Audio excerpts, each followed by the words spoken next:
আজকের ম্যাচ আর কিছু না, এটা একটা যুদ্ধ। বাংলাদেশ বনাম শ্রীলঙ্কা সিরিজ এখন 1-1 সমতায়। আর এই শেষ ম্যাচ, এটাই হচ্ছে অঘোষিত ফাইনাল। এই ম্যাচেই লেখা হতে পারে এক টুকরো ইতিহাস।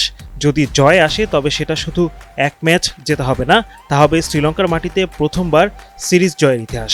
বিকাল 3টা, পাল্লেকেলে আন্তর্জাতিক স্টেডিয়াম। মিরাজের নেতৃত্বে মাঠে নামছে টাইগাররা। প্রতিপক্ষ চারি তাসালাঙ্কার শ্রীলঙ্কা, নিজেদের ঘরের মাঠে যারা বরাবরই ভয়ঙ্কর।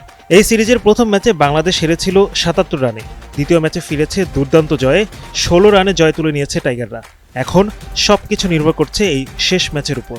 মোট 6 সিরিজের 4টিতেই হয়েছে হোয়াইট ওয়াশ, 2টিতে সিরিজ ড্র করেছিল বৃষ্টির কারণে। 2019 সালে 3-0-তে উড়ে গিয়েছিল বাংলাদেশ, কিন্তু এবার সিরিজ হোয়াইট ওয়াশের ভয় নেই, বরং ইতিহাস গড়ার সুবর্ণ সুযোগ সামনে।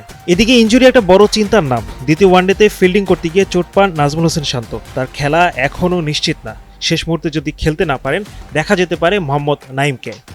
তাসকিন আহমেদও ফিরতে পারেন একাদশে হাসান মাহমুদের জায়গায়। টাইগারদের সামনে আজ শুধু একটাই লক্ষ্য, ট্রফি নিয়েই ফিরতে হবে। সিরিজটা জিততে হবে শুধু প্রতিপক্ষকে হারানোর জন্য না, নিজেদের অতীতকে চ্যালেঞ্জ জানাতে।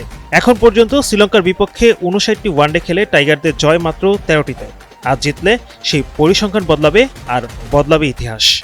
Adnan Dilwar, NTV online.